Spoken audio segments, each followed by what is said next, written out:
ताज्या बातम्यांसाठी पाहत रहा तिचा सागर न्यूज।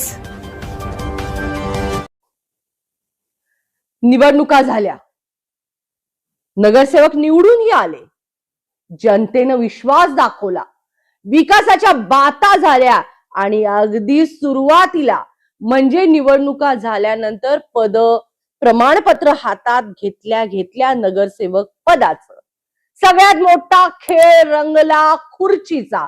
आणि तो खेळ म्हणजे महापौर आणि उपमहापौर निवडणुका। काँग्रेस, राष्ट्रवादी, शिवसेना आणि भाजपा यांच्यात एक रंगतदार लढत लागली, पण काँग्रेसनं तलवारच म्यान केली।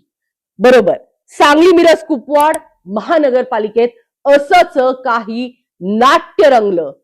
ही प्रगती म्हणावी, अधोगती म्हणावी का शरणागती? जनतेनं विश्वास टाकलेल्या नगरसेवकांनी हे करणं कितपत योग्य आहे? सांगली जिल्हा काँग्रेसचा जिल्हा, सांगली जिल्हा काँग्रेसचा बालेकिल्ला, सांगली जिल्हा वसंतदादांचा जिल्हा आणि त्याच जिल्ह्यात आराराबा पाटील, पतंगराव कदम, स्वर्गीयवासी वसंतदादांचा जिल्हा आणि त्यांच्याच लोकांनी आज महापौर निवडणुकीतून काढता पाय घेतला। साधे प्रयत्नही करण्यात आले नाही। कैलासवासी पतंगराव कदमांचे सुपुत्र विश्वजित कदम यांच्याकडून फार मोठ्या आशा होत्या। सांगलीच्या जिल्ह्यातला राजकारणातला हिरा जयंत पाटील करेक्ट कार्यक्रम करणारे नेते शांत आहेत।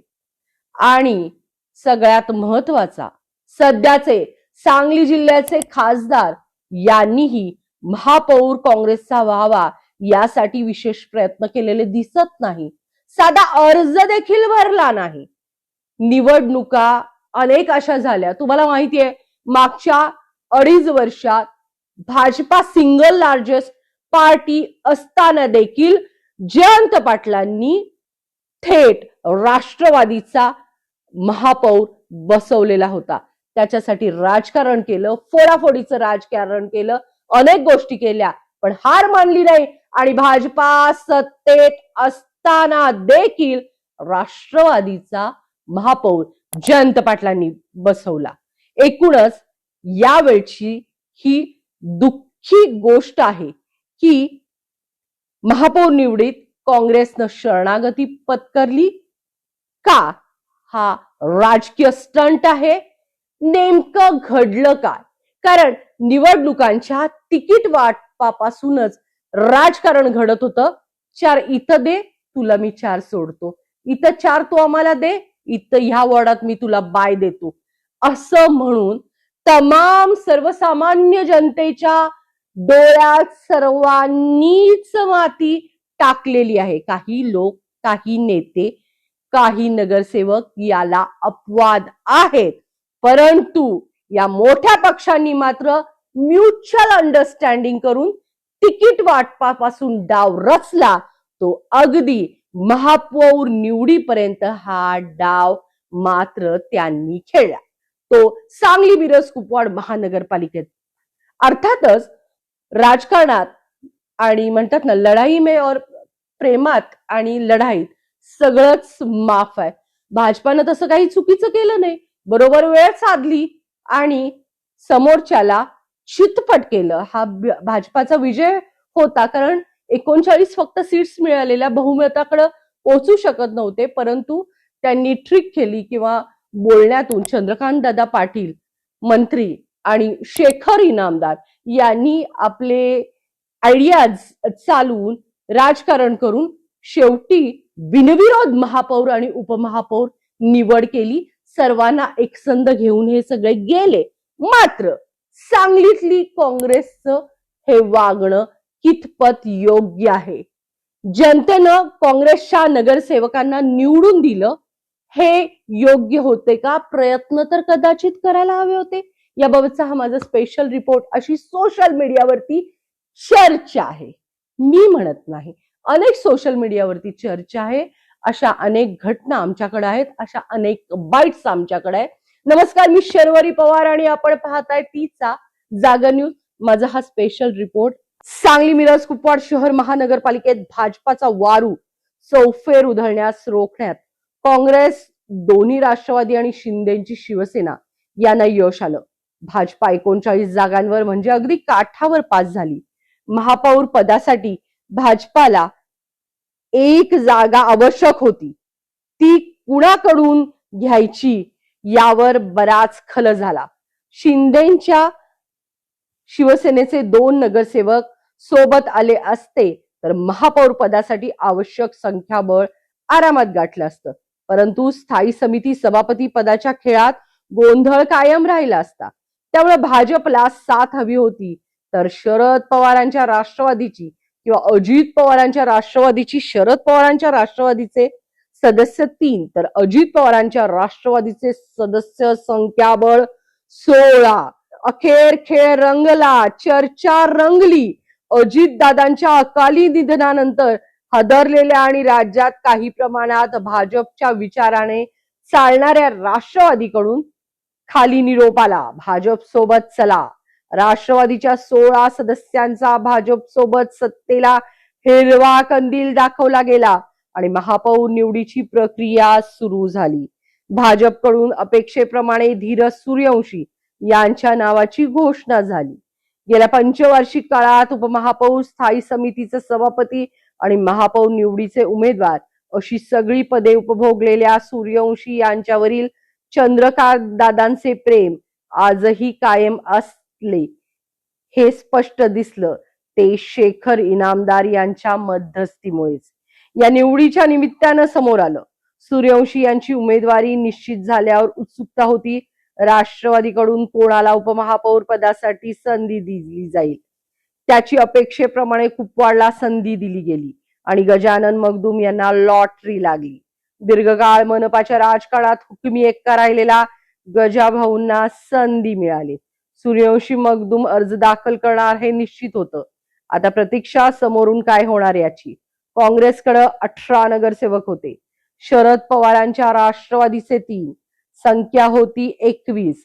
सत्तेच्या समीकरणाचा अर्थात काही संबंध नाही.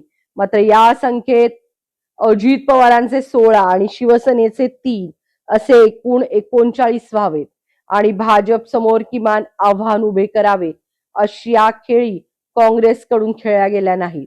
आमदार विश्वजित कदम यांनी या अनुषंगानं काही विधानं केली, मात्र ती फार काही गंभीर नव्हती.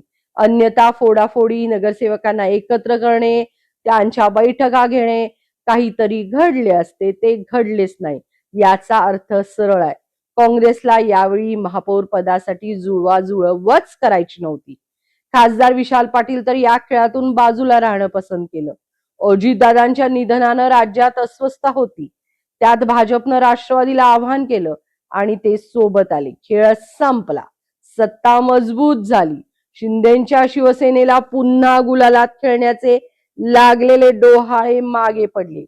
फोडाफोडींची भीती संपली आणि 5 वर्ष शांतपणे आपल्या मर्जीनं महापालिका चालवायला भाजप राष्ट्रवादी रिकामी झाली. केंद्रात युती, राज्यात युती आणि आता सांगलीत पण युती. बघायला गेलं तर नैतिक पातळीवर ही सत्ता योग्यच.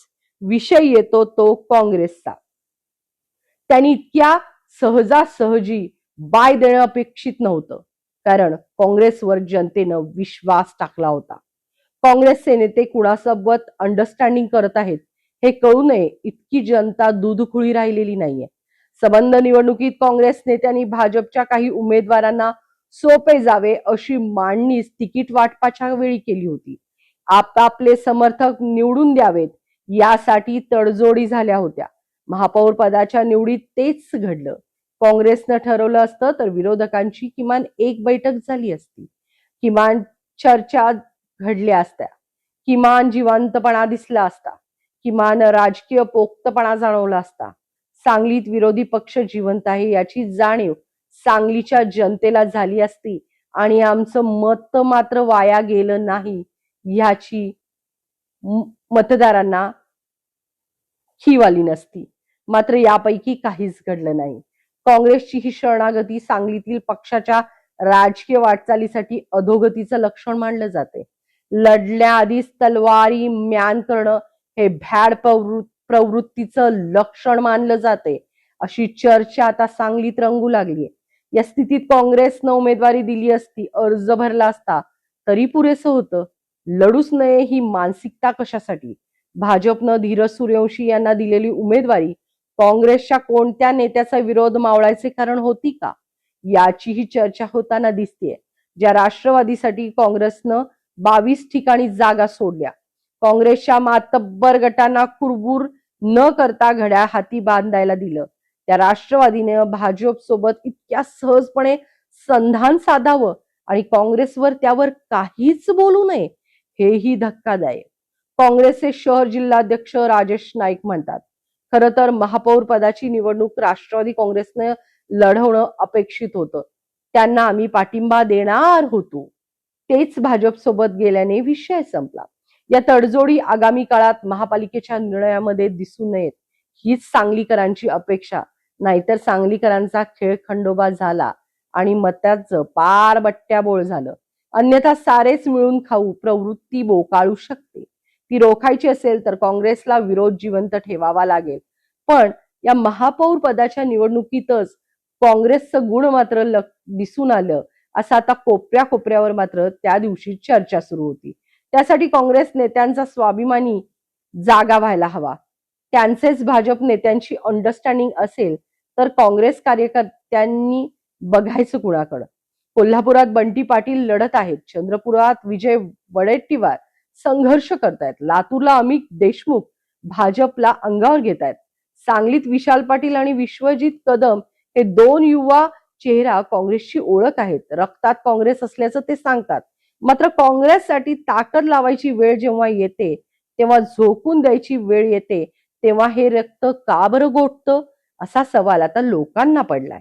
त्याचे उत्तर या दोन्ही नेत्यांनी देण्याची गरज आहे. जिल्ह्यातील 6 तालुक्यात आज काँग्रेस नावाला उरली आहे.